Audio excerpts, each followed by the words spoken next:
At 15 minutes past 8 on the morning of the 6th of August, 1945, a single aircraft dropped a single bomb over a Japanese city. 43 seconds later, there was a flash brighter than the sun. In an instant, most of the city of Hiroshima simply ceased to exist, and tens of thousands of people were gone. Humanity had entered a terrible new age. This is the story of that bomb, how a handful of scientists unlocked the very power that lights the stars and built it into a weapon, how the decision was made to use it on a living city, and the question that has haunted the world ever since. Was it the terrible act that ended the deadliest war in history, or a horror that never should have happened? By the summer of 1945, the Second World War was ending in Europe, but in the Pacific, it ground on with unimaginable savagery. Island by island, the fighting grew more desperate and more deadly. Japan's military leaders had vowed to fight to the very last, and every step closer to their homeland cost thousands upon thousands of lives on both sides. The Allies faced a grim choice. A full-scale invasion of the Japanese mainland was being planned, but military commanders feared it could become the bloodiest battle in all of history, costing hundreds of thousands, perhaps a million, more lives before it was over. They were searching desperately for another way to force an end to the war, and in the deserts of America, that other way was almost ready. For years, in total secrecy, thousands of scientists and engineers had been working on the most ambitious and terrifying project ever attempted. It was called the Manhattan Project. Its goal was to harness the fundamental force that binds the atom itself and to build from it a bomb of unimaginable power. Entire secret cities were built for it. Almost no one knew it existed. The fear that drove them was simple and chilling. They believed Nazi Germany was racing to build the same weapon first. To let Hitler alone possess such a power was unthinkable. And so the greatest minds of a generation bent themselves to a single task, to split the atom and to release, in a fraction of a second, an amount of energy the world had never seen unleashed by human hands. In July of 1945, in the New Mexico desert, they tested it. In the darkness before dawn, the first atomic bomb was detonated. A flash lit up the mountains as if it were noon.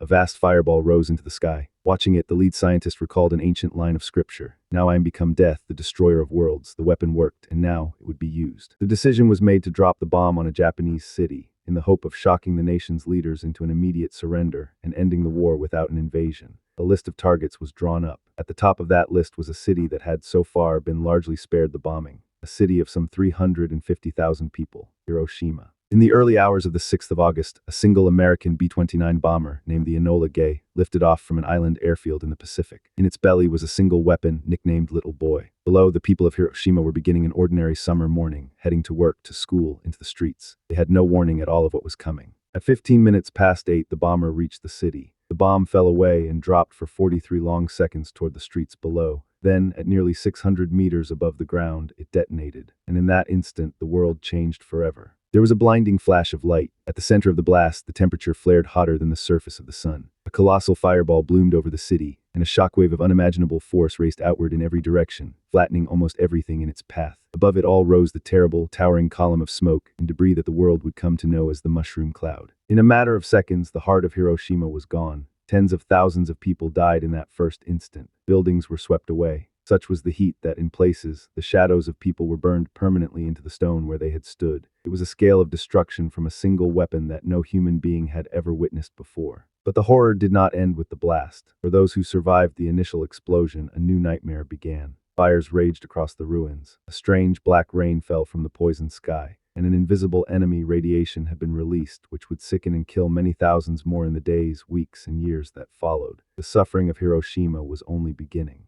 3 days later, on the 9th of August, it happened again. A second atomic bomb was dropped, this time on the city of Nagasaki, with similar devastating effect. 2 cities, tens of thousands more lives, erased. The Japanese leadership was faced with the terrible reality that this new weapon could destroy their cities one after another, and they were powerless to stop it. Within days, Japan surrendered. The Second World War, the deadliest conflict in all of human history, was finally over. Around the world, exhausted nations erupted in celebration. The fighting had stopped. The soldiers would come home. But the way it had ended cast a long, dark shadow that would stretch across the rest of the century and beyond. Because from that moment on, the world would argue about what had been done. Defenders say the bombs, for all their horror, ended the war swiftly and prevented an invasion that could have killed far more people on all sides. Critics call it a moral catastrophe, the deliberate destruction of 2 cities full of civilians. It is one of the most difficult and painful debates in all of history, and it has never been settled. Whatever the verdict, one thing was certain. The world had crossed a threshold from which there was no return. Humanity now possessed the power to destroy its own cities and eventually itself in a matter of minutes. The atomic age had begun, and within a few short years, more than one nation would hold these weapons and point them at one another. For the survivors of Hiroshima and Nagasaki, known as the Hibakusha, the bomb never truly stopped falling.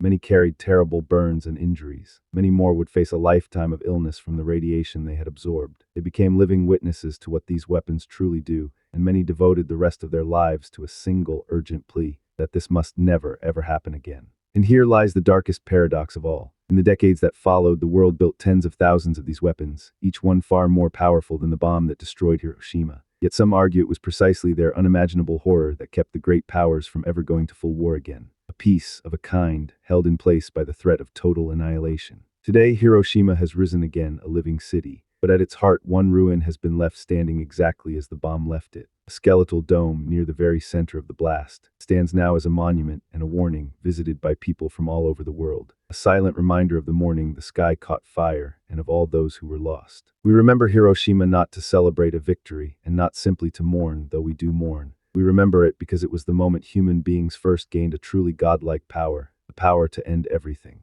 Understanding how we came to that moment and what it cost may be one of the most important things any of us can ever do. The questions it raised are still with us, as urgent as ever. Was there another way to end the war? Could a demonstration have been enough without a city full of people beneath it? And now that this power exists in the world and can never be uninvented, how do we make sure it is never used again? These are not questions for historians alone. They belong to all of us. Hiroshima is in the end a warning written in light and fire. It tells us what we are capable of at the very peak of our ingenuity and at the very edge of our morality. It shows us both the astonishing power of the human mind and the terrible uses to which that power can be turned. It asks us quietly to be wiser than we have been. So remember that morning and the single flash that changed the world. Remember the city that was there at 8:15 and gone moments later. And carry with you the hardest question of the 20th century. Was the atomic bomb the terrible act that ended a greater horror, or a line that humanity should never have crossed? What do you believe?